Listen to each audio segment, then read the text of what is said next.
abuelos, tatarabuelos que vienen de Europa, caucásicos, españoles. Entonces hay un antecedente siempre familiar de ascendencia de alguno de esos lugares, en los pacientes que hemos tenido. Entonces, la gliadina es una proteína que está en los, ¿cómo se llama? En los alimentos, ¿no? Entonces, esto produce una reacción en el lumen, en el intestino, mediada por linfocitos, los linfocitos T que van a activar a los B, y estos B van a producir anticuerpos frente al endomisio, a las vellosidades.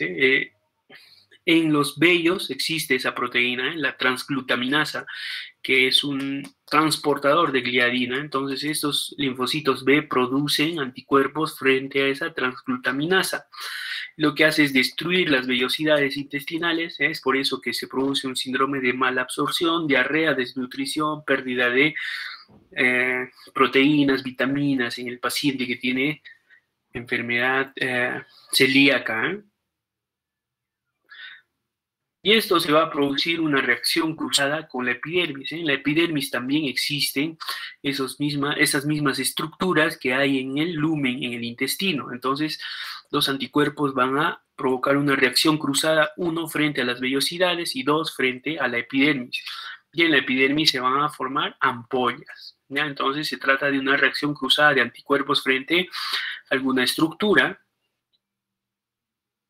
Entonces, los anticuerpos son la transglutaminasa epidérmica, un anticuerpo antitransglutaminasa epidérmica y un anticuerpo antitransglutaminasa del intestino. Entonces, esta proteína va a estar en una unión dermoepidérmica. Entonces, los anticuerpos se van a pegar a esa estructura y va a provocar una separación, una disrupción, una acantolisis a este nivel. Y en la dermis papilar se va a formar ese depósito granular de IgA granular, o sea, por partes. Eso es distintivo de la dermatitis herpetiforme. Esto vamos a ver más adelante porque se utiliza en el examen, en el diagnóstico, esto del depósito granular. Se produce IgA contra la transglutaminasa tisular, que diga. Esto se va a identificar por fluorescencia directa en el esófago de mono, y va a haber una relación con el grado de enteropatía. Entonces va a haber enzimas lisosómicas liberadas por los neutrófilos. Estas se van a adherir a la lámina lúcida de la membrana basal y va a formar ampollas, ¿no? Bueno, dijimos que los compuestos de yodo exacerban esta enfermedad, y la dapsona es un antibiótico que tiene propiedades antiinflamatorias que se usa mucho en el tratamiento de lepra, pero también va a funcionar acá en la dermatitis herpetiforme, ¿no? No se olviden de eso. Entonces, ¿cuál es la clínica de esta enfermedad? Van a ser pequeñas vesículas herpetiforme, de ahí su nombre, parecida al herpes. Entonces van a ser pequeñas vesículas agrupadas en zonas extensoras, generalmente región de la nuca, región lumbar, rodillas, codos, ¿no? Van a ser pequeñas vesículas agrupadas, o pápulas vesículas en una primera etapa, que van a agruparse en placas que van a dar un aspecto urticariano, que recuerdan a un patrón herpetiforme, o sea, que recuerdan al herpes, ¿ya? De ahí su nombre, herpetiforme. Bueno, algunas veces se van a presentar pápulas decapitadas con costras hemáticas, porque esta lesión es muy pruriginosa. Entonces el paciente se rasca y no vamos a encontrar las vesículas, vamos a encontrar esas pápulas decapitadas con costras, por el rascado, por la excoriación.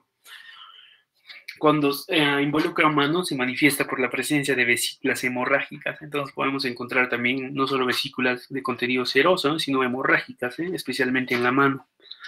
Y cuando resuelven estas, van a dar hiperpigmentación o hipopigmentación como consecuencia, más no dejan cicatriz. Síntomas: bueno, va a haber un dolor urente. Lo que más llama la atención en estos pacientes es el prurito muy intenso. El paciente está rascando todo el tiempo las vesículas, Y antes de que aparezca puede haber algunos síntomas prodrómicos, hormigueo, prurito, ardor en la zona donde va a salir las lesiones.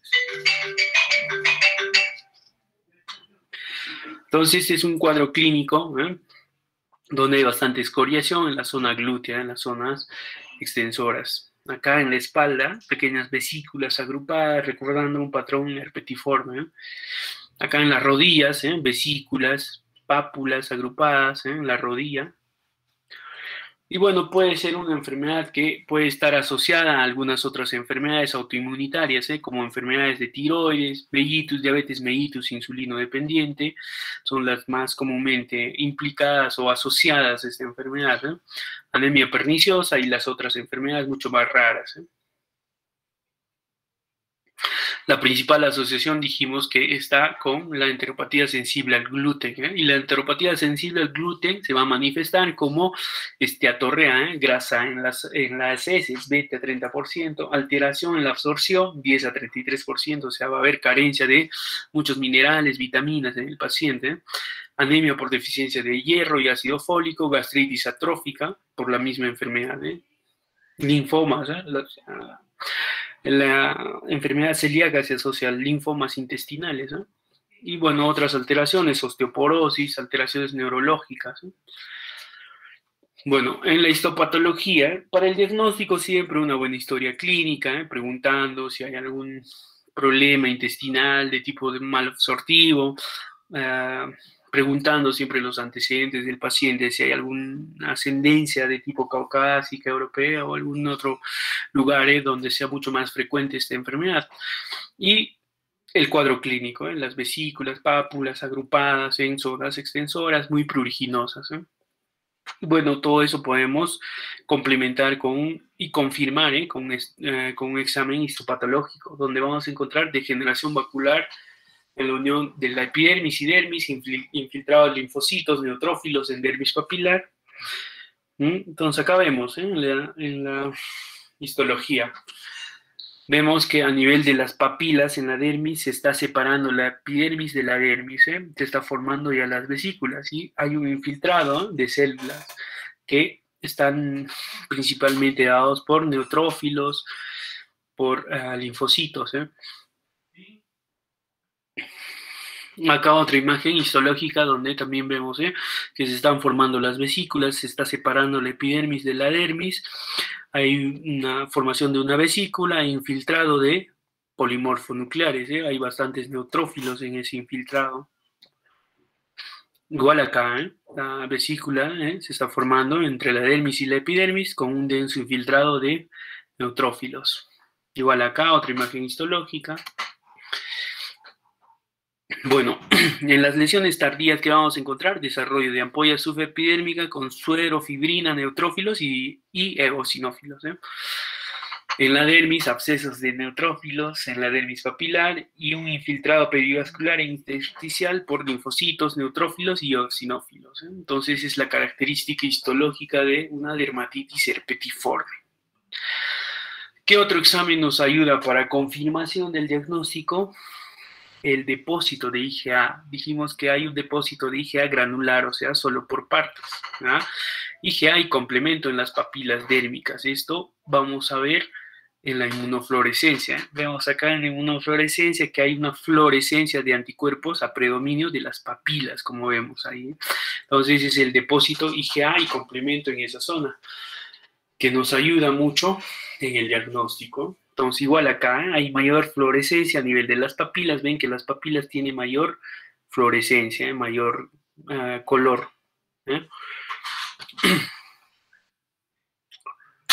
Y bueno, la serología también nos va a ayudar. Podemos dosar anticuerpos IgA antitransglutaminasa, que son específicos para dermatitis herpetiforme y enfermedad celíaca, mediante ELISA.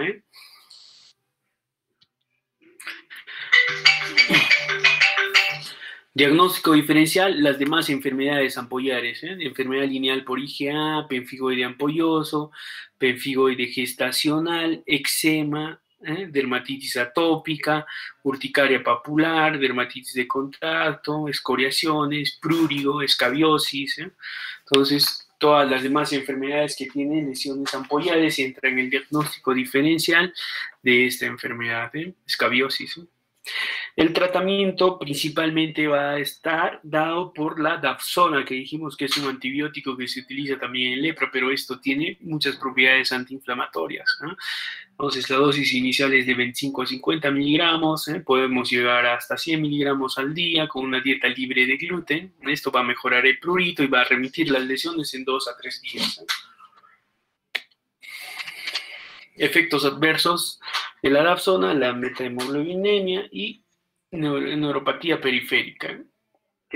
Esto se dosa en la glucosa y fosfato deshidrogenasa y las velocidades de conducción nerviosa para ver estos efectos adversos de la dapsona. Y el otro fármaco que va a estar implicado también en el tratamiento es la sulfapiridina, que va a estar indicado en intolerancia a la dapsona, en ancianos, en pacientes que tienen trastornos cardiopulmonares, pero va a haber un riesgo de nefrolitiasis en estos pacientes con sulfapiridina. Listo. Y la otra enfermedad ampollar de la que vamos a hablar es el depósito, la enfermedad por depósito lineal de IgA.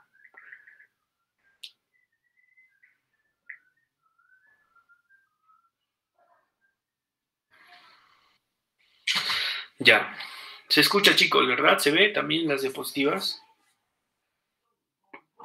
Sí, doctor. Ya. Esta es otra enfermedad ampollar, ¿no? Donde, como su nombre indica, depósito lineal de IgA, enfermedad por depósito lineal de IgA. La anterior, la dermatitis herpetiforme, era el depósito granular, o sea, en una sola zona de la papila. En cambio, acá va a haber un depósito lineal de IgA, entonces acuérdense por esa parte. Otros nombres, dermatosis lineal IgA, enfermedad lineal IgA, dermatitis herpetiforme lineal IgA, pemfigoide ampolloso IgA, pemfigoide lineal IgA, algunos otros nombres de esta enfermedad, igual en los niños, enfermedad ampollosa crónica de la infancia, dermatosis ampollosa benigna crónica de la infancia, dermatitis herpetiforme lineal IgA de la infancia, enfermedad lineal IgA de la infancia. No tiene que ver mucho con el depósito lineal, o sea, entre la dermis y la dermis, entre la epidermis y la dermis, un depósito en toda esa zona, en toda la parte de la membrana basal de IgA. Entonces fue descrito en 1969, pacientes con lesiones vesicoampollares, ¿no? Hay un depósito lineal no granular de IgA en la membrana basal. En el 75 ya la separaron de la dermatitis herpetiforme. En el 70 la nombró como dermatitis ampollosa crónica de la infancia. Y bueno, por King y Wilkeman fue descrito como una entidad similar al pemfigoide ampolloso. Entonces, más o menos desde el 70 ya se separó de la dermatitis herpetiforme y se le dio nombre. Epidemiología, bueno, esto tiene una incidencia verdadera que es desconocida porque son casos muy raros, muy esporádicos, no hay muchos de estos casos. Incidencia en Inglaterra, 1 en 250.000 por año. Incidencia en Estados Unidos, 0.6 por 100.000. Y en los niños,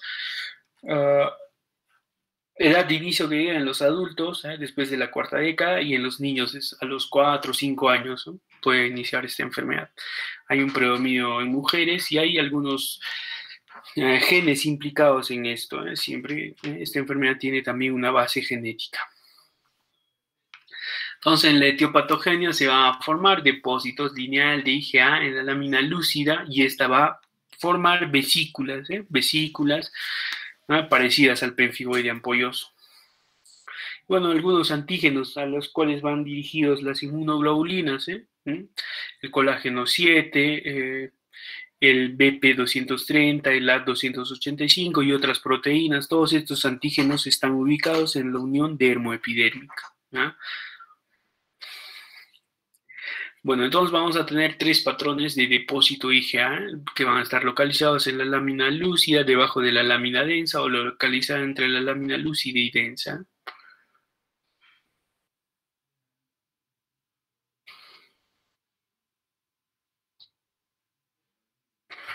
Bueno, esta es una enfermedad que va a estar asociada a múltiples agentes infecciosos, fármacos, virus, bacterias. Dentro de los fármacos, los más comúnmente implicados en esta asociación. En primer lugar va a estar la vancomicina, en segundo lugar penicilinas, cefalosporinas, captopril, AINES, menos común la fenitoína, antibióticos que tienen sulfas, y bueno, otras asociaciones, las digestivas con enteropatía sensitiva al gluten, hasta un 24% se puede asociar, con la colitis ulcerativa y Crohn también, autoinmunes, LES, dermatomiositis, tirotoxicosis, anemia, artritis, glomerulonefritis, a los tumores, a linfomas, leucemias, cánceres de vejiga, esófago, tiroides, infecciones también, varicela, zóster, tétanos, tuberculosis, son asociaciones que se ha visto en los pacientes. Entonces, la topografía de esta enfermedad va a ser bilateral, simétrica, o sea que afecta a las superficies extensoras, codos, rodillas y glúteos. O sea, se parece bastante a la dermatitis herpetiforme. En la infancia, en el perine y región perioral, en las mucosas, puede haber un variante del pemphigo cicatrizal. La mucosa oral es la más afectada, en un 70%, gingivitis descamativa, laringe, conjuntiva, van a ser otros de los lugares que se afecta. Bueno, entonces vamos a ver, más adelante vamos a ver la clínica de esta enfermedad, ¿no? Pero como les dije, son vesículas, como hemos visto en las imágenes. Entonces, a veces es muy difícil distinguir clínicamente de la dermatitis herpetiforme porque son parecidas las lesiones, son vesículas, también hay prurito, aunque el prurito es menos intenso que en la dermatitis herpetiforme, ¿no? Van a ser ampollas tensas con una base inflamatoria, agrupadas en pedrería. Esta característica vamos a ver en una imagen, eso le da es la característica clínica más resaltante de esta enfermedad que la va a diferenciar de la dermatitis herpetiforme, como vamos a ver en alguna imagen más adelante. Las lesiones nuevas aparecen alrededor de las previas en collarete, eso también es una característica muy importante de esta enfermedad que la diferencia de la dermatitis herpetiforme. Prurito dijimos que es menor que en la dermatitis herpetiforme y el dolor que es urente. Algunas veces puede haber artralgias, mialgias, fiebre, malestar general en estos pacientes. Bueno, entonces acá vamos a ver algunas lesiones ampollares, vesículas. Acá vemos ese aspecto, en collarete, en pedrería, alrededor, o sea, una vesícula tras otra en forma anular. Esa es la característica de esta enfermedad. Acá vemos a mayor detalle una vesícula tras de otra y alrededor, una forma anular en una forma circular. Esa es la característica de esta enfermedad. Se puede sobreinfectar, como vemos acá. Y en la histología vamos a ver ampollas subepidérmicas, o sea, va a haber una separación de la epidermis con la dermis. Va a haber contenido líquido en esa ampolla, va a haber un infiltrado, donde va a predominar los linfocitos y eosinófilos, además de los neutrófilos. A diferencia de la otra histología de la dermatitis herpetiforme, acá van a predominar los eosinófilos y linfocitos. Y acá vemos, se ha despegado la epidermis de la dermis con la consiguiente formación de ampollas y el infiltrado. Y bueno, esto es la inmunofluorescencia que nos va a ayudar también en el diagnóstico. Como vimos en la enfermedad anterior, el depósito era granular, en cambio acá hay una fluorescencia, o sea, hay una tinción, hay un resalte de toda la membrana basal, o sea, quiere decir que en toda la membrana basal está ubicado la IgA, por eso se denomina IgA lineal. Diagnóstico diferencial, dermatitis herpetiforme, pemfigoide ampollar. Ese es el pemfigoide ampollar, epidermolisis adquirida, pemfigoide cicatrizal, necrólisis epidérmica tóxica, la NET, que es un RAM severo, líquen plano buloso, erupción ampollar por LES. En el tratamiento, igual esta responde a dapsona, también responde a corticoides, a dosis baja, 0.5, 0.7 por kilo, unos 40 miligramos al día en promedio. Antibióticos también, las tetraciclinas, no por su efecto antibiótico, estas tienen propiedades antiinflamatorias que se usan bastante en dermatología por estas propiedades antiinflamatorias, las tetraciclinas. En mayores de 9 años, generalmente 12 años es lo usual, eritromicina y dicloxacilina,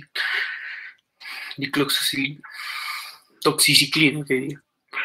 Listo, chicos. Hemos acabado las enfermedades ampollares. ¿Alguna pregunta con respecto a estas enfermedades?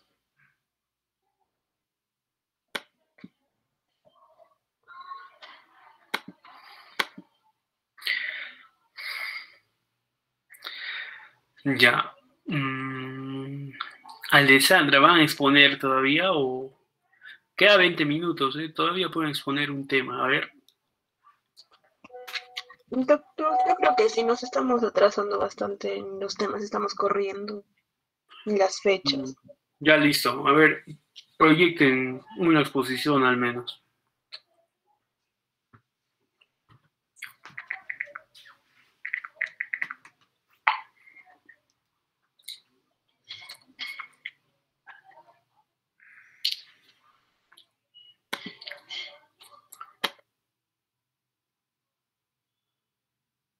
Ya, doctor. Hoy vamos a hablar acerca de la fotodermatosis. Siguiente, por favor.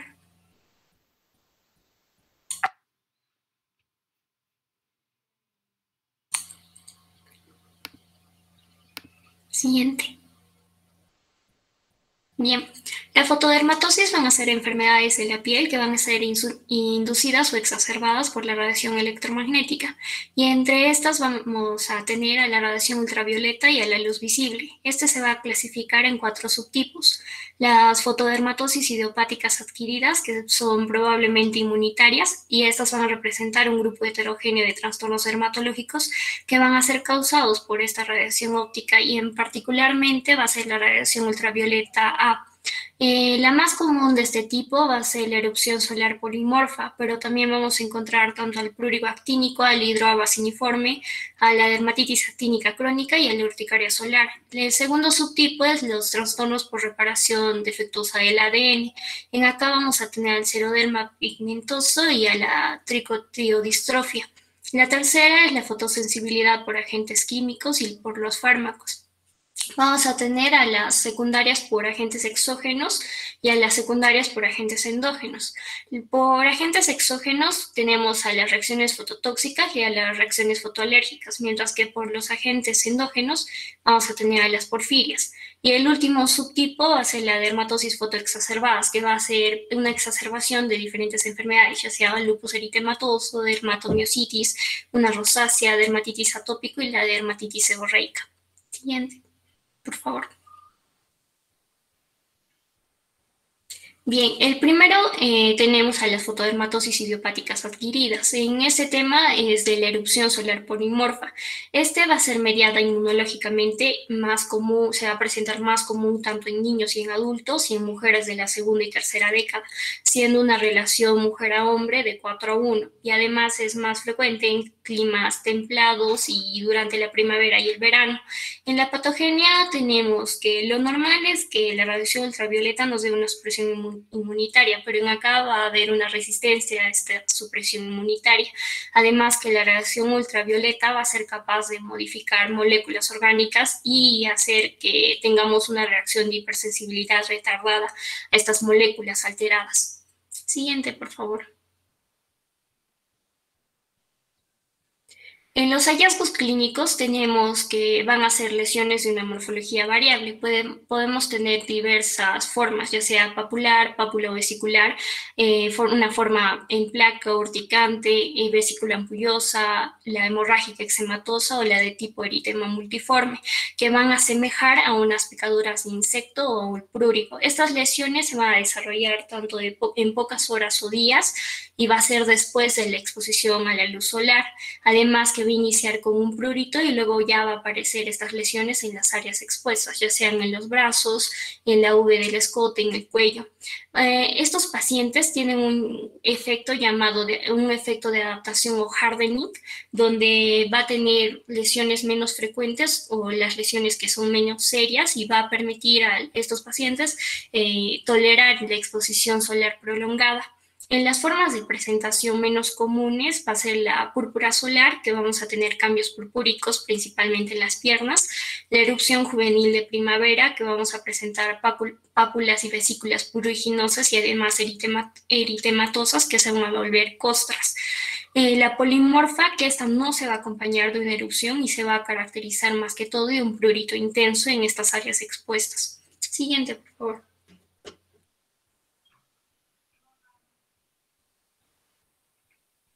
Bien, en el diagnóstico tenemos 4 tipos. El diagnóstico histológico, que estos hallazgos van a variar según el tipo de la lesión. Podemos encontrar infiltrados linfocíticos perivasculares en la dermis, una epidermis normal, o podemos encontrar una esfangiosis leve, o una paraqueratosis focal o acantosis. El fototest va a ser la dosis mínima de eritema, que la mayoría va a ser por los rayos ultravioleta UVA de tipo A, y el test de tipo A, y luego tenemos al test de fotoprovocación, que este va a ser un positivo de un 48 a un 90%, pero no va a tener correlación con la gravedad. En el laboratorio se va a pedir tanto el leucograma, los niveles de porfirinas, los anticuerpos antinucleares, el anti-ROY y el anti-LA, que van a servir para excluir otras dermatosis. Normalmente va a salir negativo.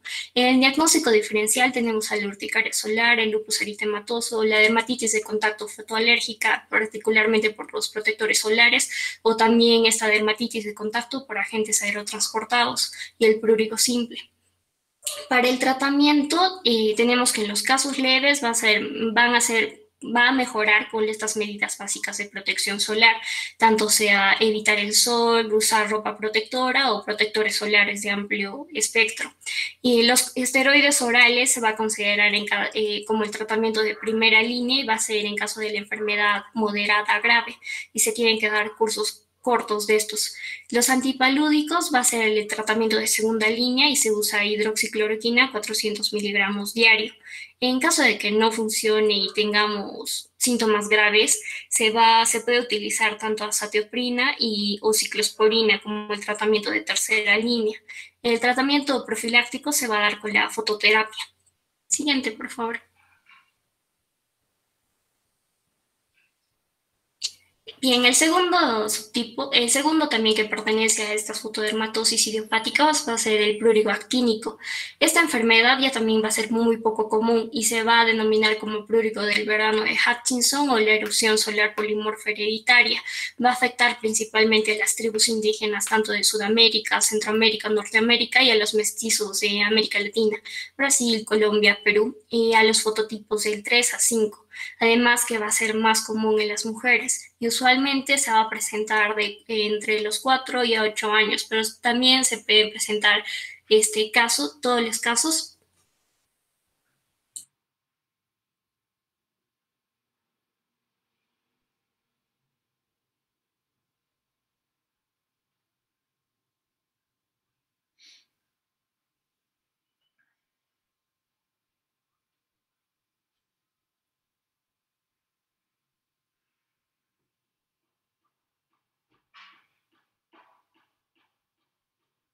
No se escucha el audio. ¿Qué pasó con su compañera? Me ha botado el mito, ya. Ya, entonces, como les decía, va a afectar principalmente a las tribus indígenas, tanto de los 3 tipos, Sudamérica, Centroamérica y Norteamérica, y a los mestizos de América Latina, entre los fototipos de 3 a 5 y más común en las mujeres. Se va a presentar entre los 4 y 8 años de edad, pero también puede presentarse en otras edades, pero la mayor parte es antes de los 20 años.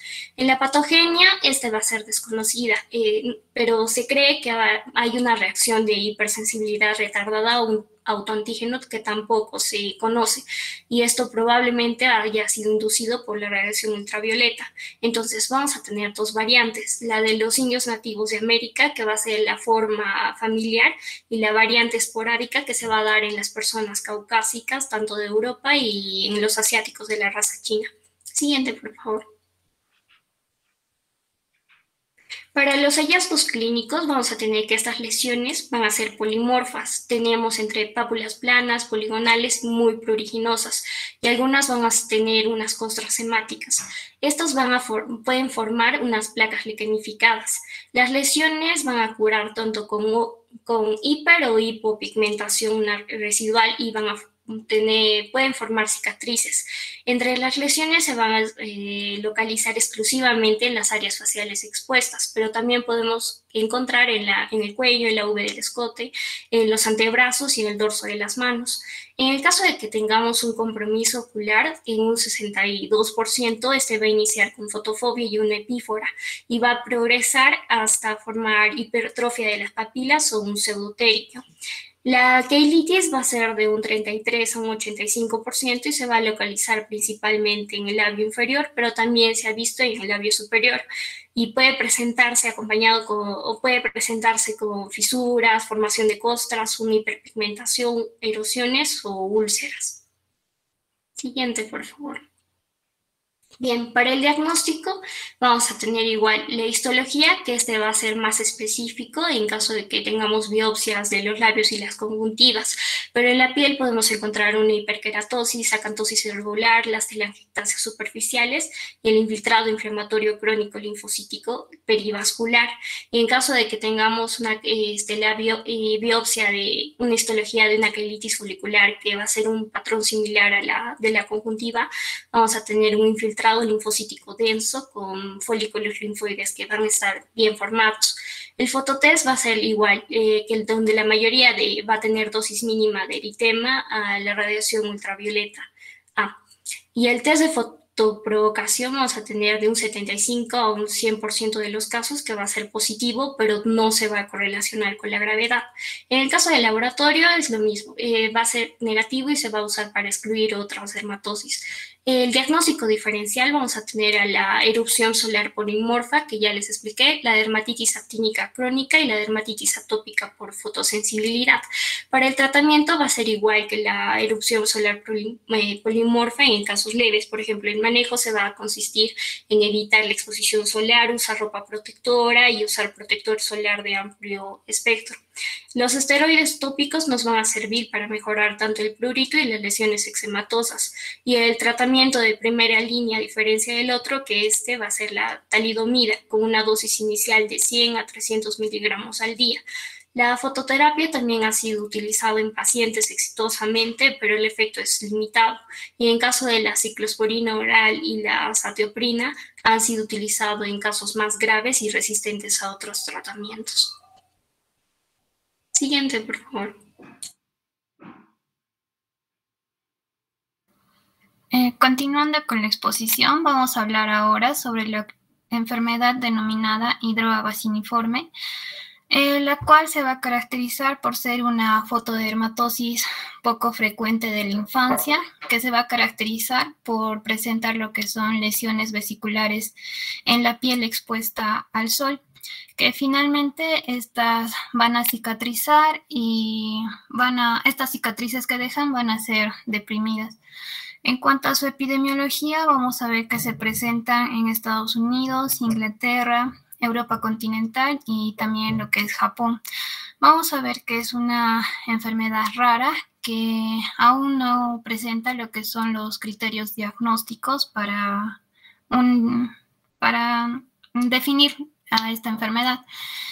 Vamos a ver que el inicio de esta hidroabaciniforme va a ocurrir típicamente en la niñez con una duración media de 9 años desde el inicio de los síntomas hasta su resolución. Por lo general, esta resolución suele ocurrir entre la adolescencia y la adultez temprana. Aunque en algunos pacientes también se ha visto que los síntomas pueden persistir durante toda la vida. También se ha observado que los varones tienen una enfermedad más grave y con un inicio más tardío y una evolución más prolongada que en las mujeres. En cuanto a lo que es la patogenia, vamos a ver que no está clara. Van a existir múltiples informes de erupciones atípicas de esta enfermedad asociadas con lo que es la infección crónica o latente por el virus del Epstein-Barr. En estos pacientes vamos a observar que las lesiones cutáneas van a ser mucho más graves que en los pacientes que no van a presentar esta asociación. Una más, por favor. Vamos a ver también que la latencia de este virus del Epstein-Barr en esta enfermedad, y en ausencia de lo que son los síntomas sistémicos, también puede ser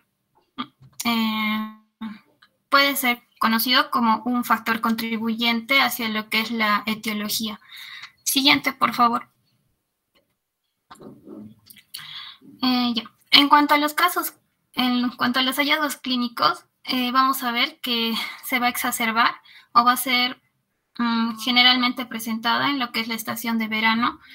Vamos a ver que la luz solar induce las lesiones en las áreas expuestas de la piel, por lo general en lo que es cara y también en el dorso de las manos, pocas horas después de la exposición al sol.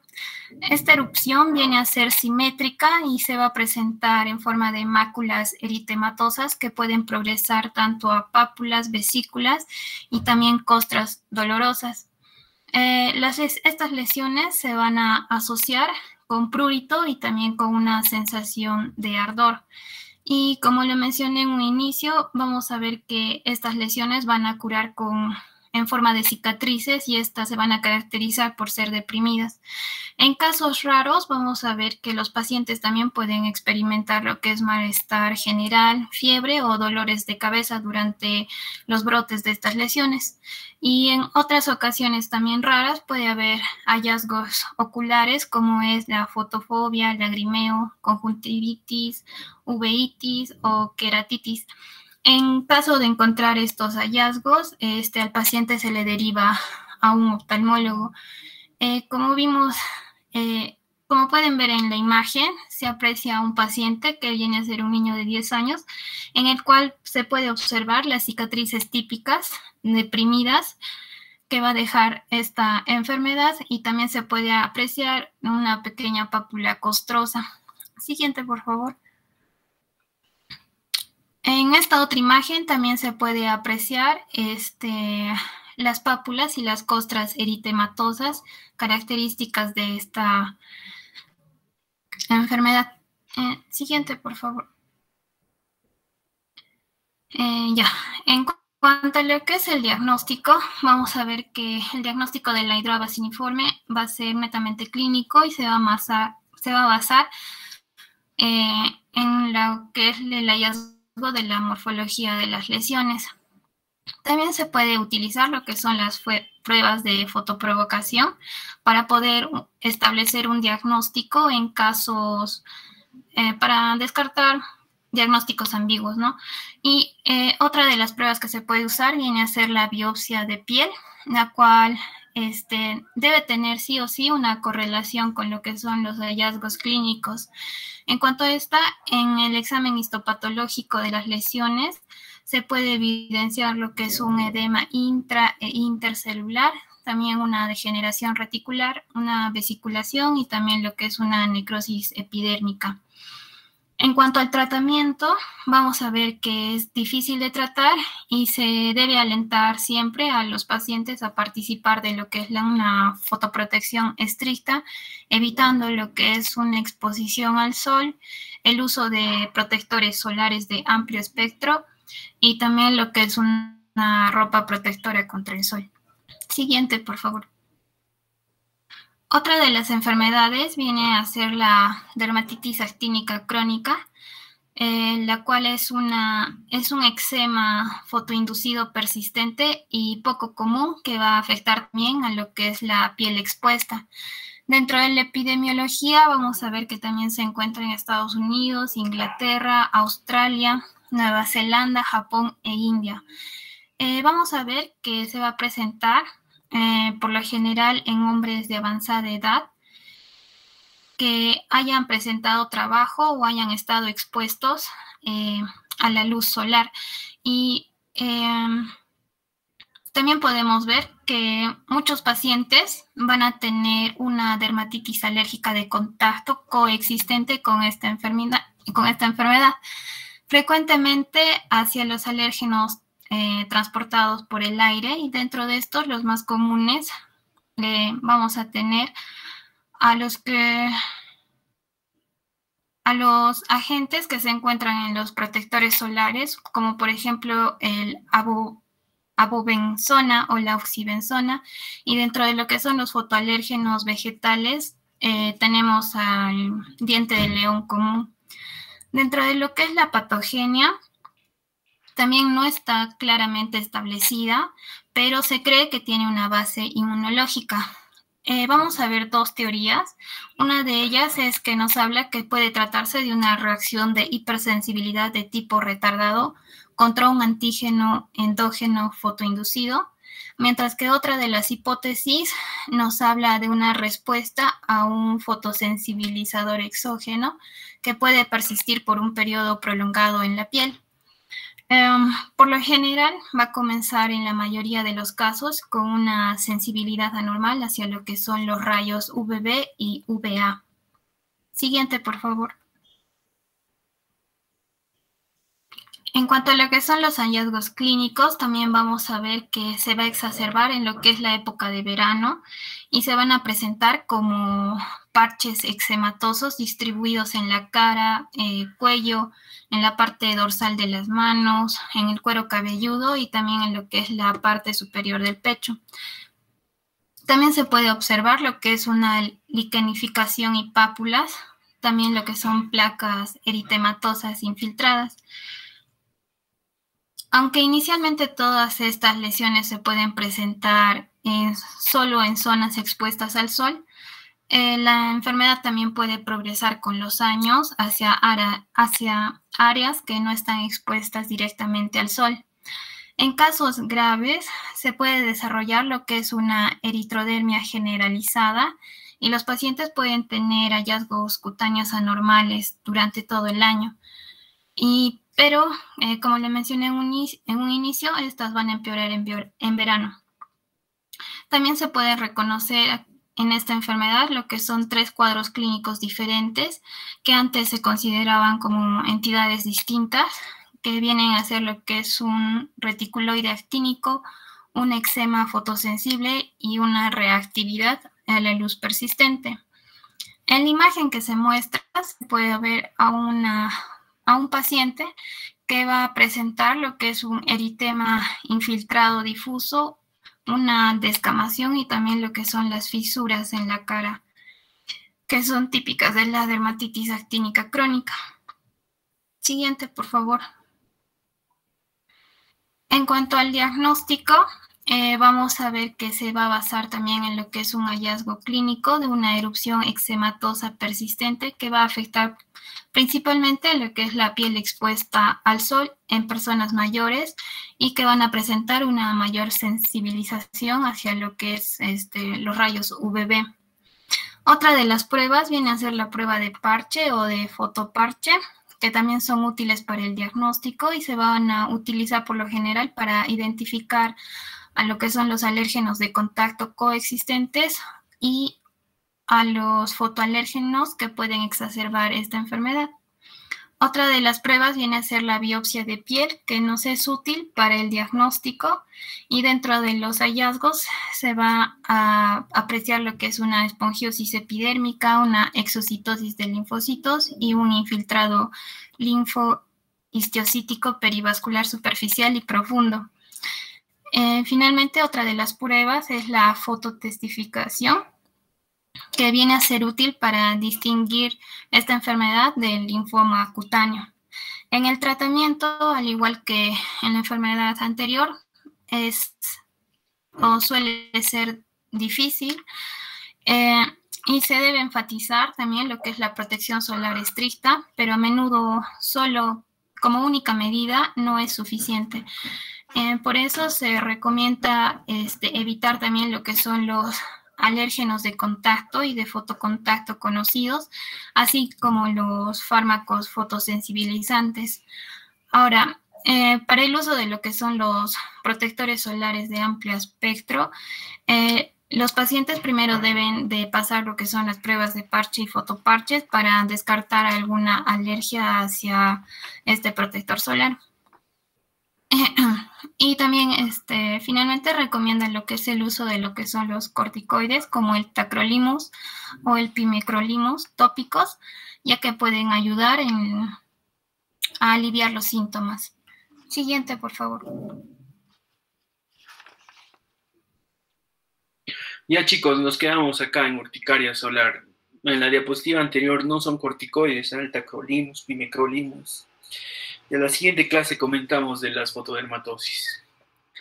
Ya chicos, nos vemos la siguiente clase.